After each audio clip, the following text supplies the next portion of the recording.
It finally happened. The coworker has returned. So you know what that means.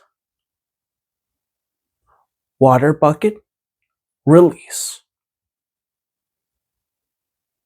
Anyways, let's move on to how the day went. Shall we? Today was a pretty good day, I would say. I mean, I can't think of anything to complain about at all. It was a nice day off, had the house to myself. I spent some time learning this new app on my phone called Infinite Painter. I actually have a Samsung Galaxy S24 Ultra, and it includes a pen, which I can use in drawing apps such as Infinite Painter to make art. Now, the thing is, I really should use this guy more often, but the thing is, I always have my phone on me, and this guy is always at this desk, which means that I have to prepare myself mentally to hone in and work in this environment. Two of the animated, I say animated, but more like animatic shorts that are on this channel right now. The ones that don't look like a terrible stick figures were done on this computer. And I would love to pursue more of that because I see my future in storytelling. The problem, though, is that I am a terrible procrastinator. I put things off again and again and again. And, I'm trying to think why. Like, why do I? Now, I don't want to be negative on myself because that helps no one. In fact, it reinforces your identity by constantly repeating your negative traits in your brain, thus keeping you entrapped in this identity of who you decide you are based on what you say you are. And so the best course of action for me, I think, would be to pay attention to what are my positive traits. What are the things that I enjoy doing that, not enjoy doing, my positive personality traits, like things that I can point at and say, hey, I'm good in this field. I'm good in that field. I'm good in that field. I'm going to use what I know I'm good at naturally and apply that to what I know I want to do with my life. So that way, I'm not a courtesy clerk until the day I die, which sounds like one of the most embarrassing things in the world. But hey, we're trying to be positive, remember? And honestly, the thing is, it's funny. Like, I want to put things off, and then I go do things like today I watched a YouTube video called Death of a Game Multiverses.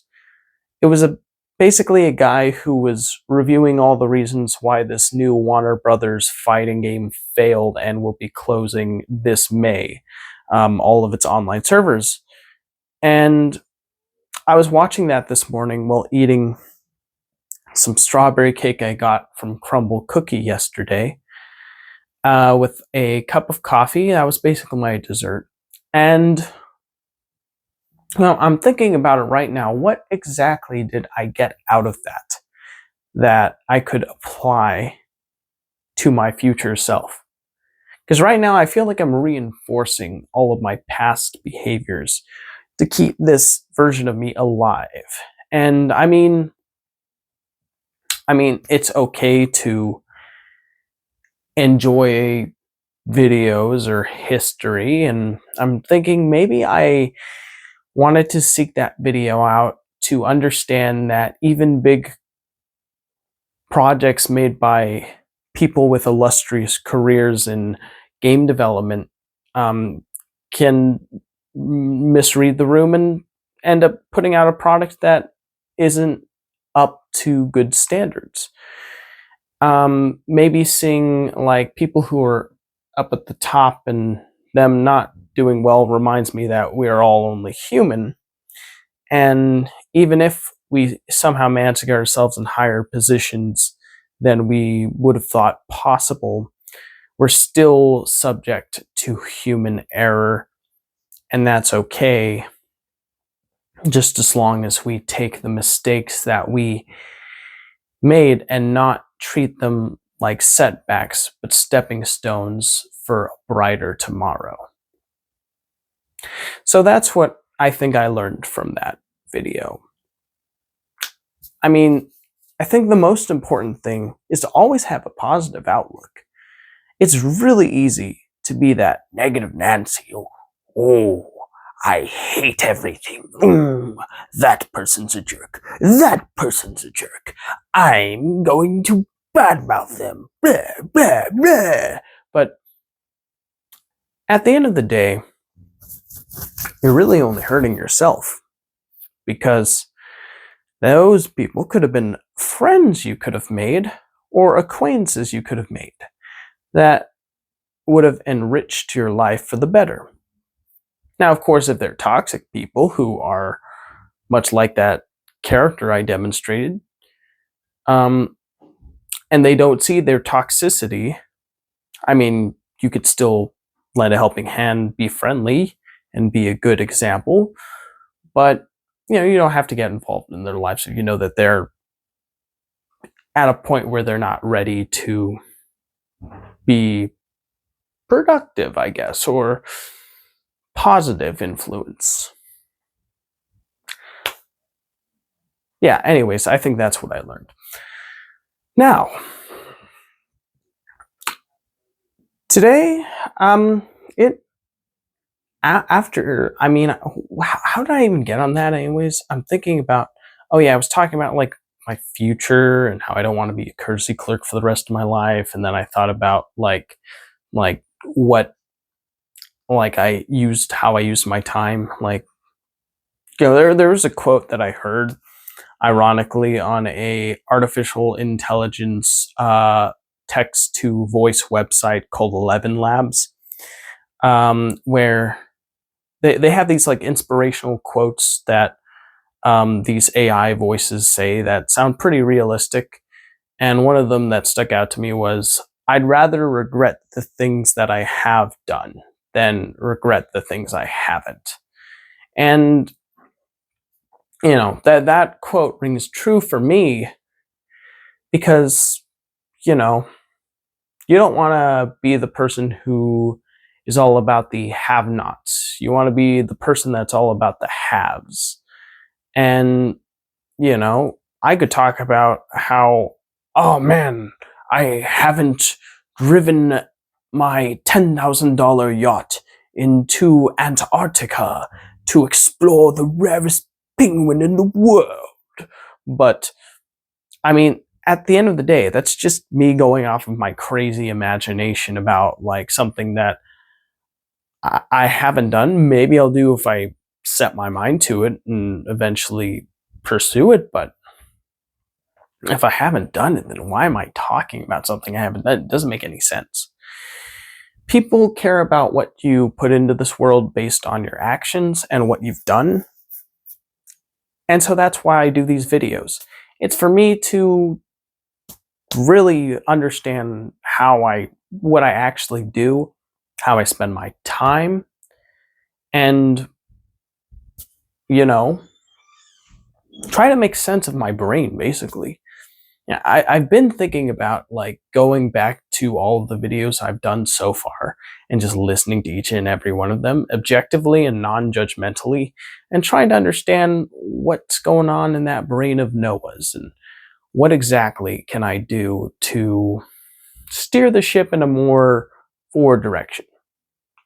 Because the way I see it, I'm currently stuck, and the reality is I think it's just, I don't know. I I mean, I read online that 40% of the behavior we do, or 60, I don't remember. It was like a percentage, like 40. The behavior we do is habitual, or something like that, which means that I learned this from this guy on YouTube called Jim Quick, who is a motivational positive coach instructor, who I listened to a podcast while doing a walk around the neighborhood for 16 minutes while taking notes to try to self-reflect on how I can improve myself. And yeah, he basically said 40% of everything we do is habitual, which basically means, well, we have practically pre-programmed our brain to follow the same activities day in, day out. And this is why a lot of people say, whoa, 30 years have passed? Time flies by. It went like that. And the reason why people say that is because, I mean, think about it this way. You're driving to a place you've never been before, and the drive to the place you've never been before seems really long because your brain is unfamiliar with that location. It has not created the neural passageways to familiarize itself with the location that it's taking itself to. And so therefore, everything it sees is new, and so therefore the trip feels longer because you're experiencing something novel. But then, once you drive away from the location back to where you live, even though it's the same distance of time between where you were and where you used to be and how you're driving back to where you used to be, the trip ends up feeling much quicker because your brain is getting back into those normal neural passageways of, oh, I remember this road, I remember this restaurant, I remember this school, I remember this and that. And because it remembers all of that, that means that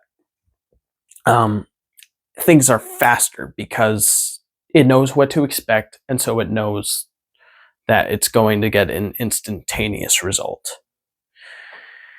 And the reason I'm rambling on about this is because, well, you know, it's kind of like self-therapy for myself, but ultimately it's also because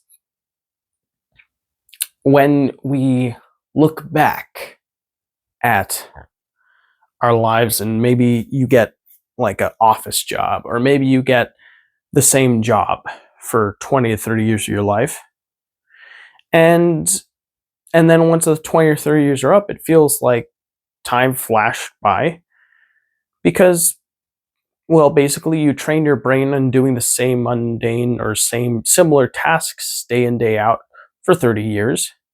And so naturally it's going to feel like that even when you say, ooh, here we go again, another work week. Ooh, the weekend. We're here, the weekend. Okay, now we're back in the work week. You know, you've basically crafted sort of like a mental, I don't want to say prison, but a mental home where you know where everything is. Yeah, we're trying to do positive spins, remember? And because you've crafted this mental home where you know everything, where everything is, you know exactly what to expect and exactly what's going to happen, and nothing surprises you anymore. And so every day starts blending into itself in your brain. And I think that that's actually started to happen to me. I'm 26 years old. And if I continue doing the same job day in, day out, one day I'm going to be 35 and I'm going to think, where did the time go? And the reason why I'll think that is because, oh, I've been doing the same job for 9 years, or, well, at that point it would actually be, oh man, 20, or no, 13 years. But man, I've been doing the same job for 13 years, and day in, day out, man, I've trained my brain to expect the exact same stuff. And, well, what do you know? Now I'm 35, and it feels like just yesterday when I started working. But ironically, the times when my brain kind of makes a mental note and creates that block of time, like as if it were a season in a TV show, for example, I guess you could say, is when maybe significant people who work at the store I work at leave, either because they got a different job somewhere else, or they decide to quit, or maybe they get moved to another department or another different store instead of the one they're working at. And when those moments do happen, it creates some time messery in there because, I was used to that block of time. And it also happened that those were early parts of my time working at my job that it ended up feeling like a season of a show. Like, oh, these are the characters, but now the show's over and those characters are now out in and with the new characters.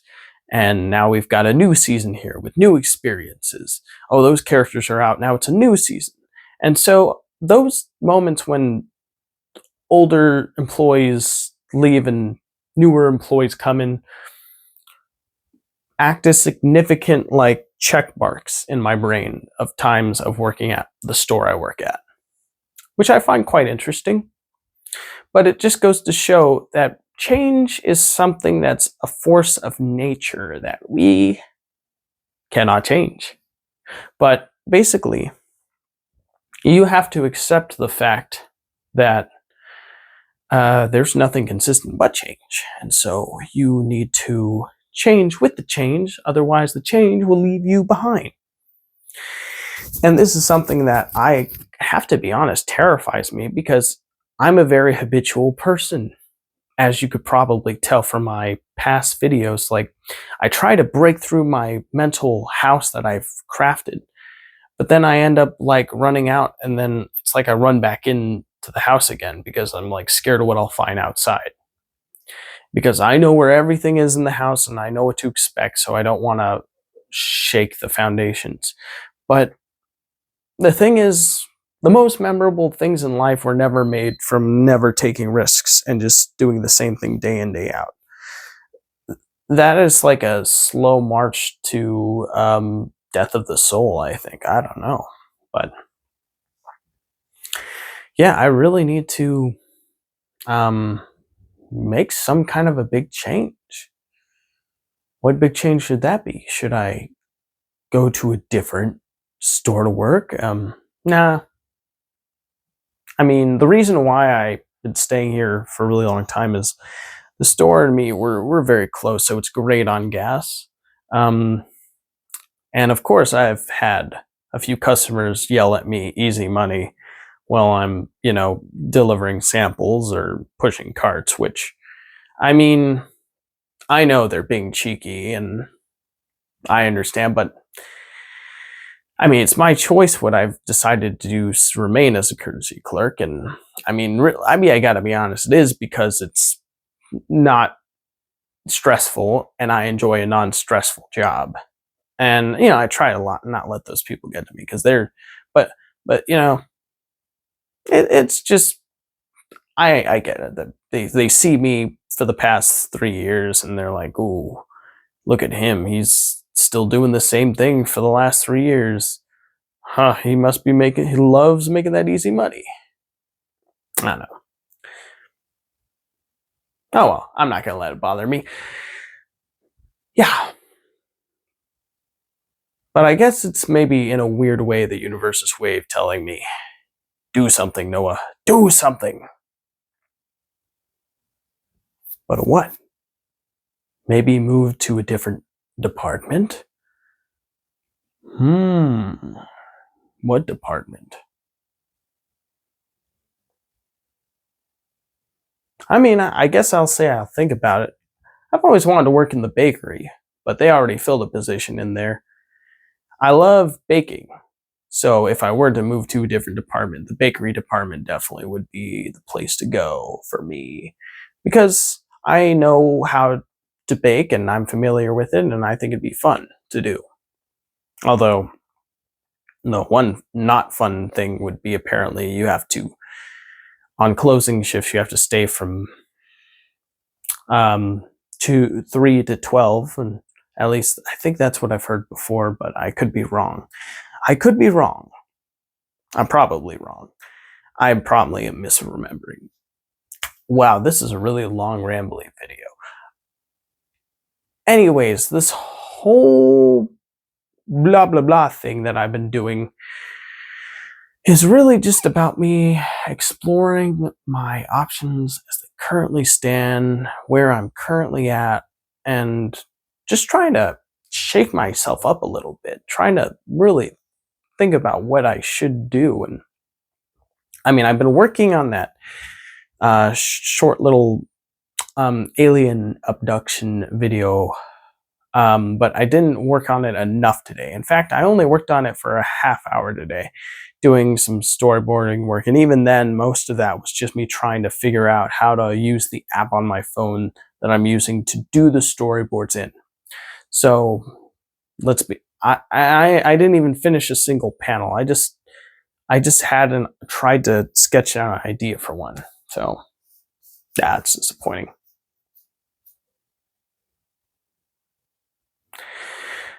All right, well, it's 11:20.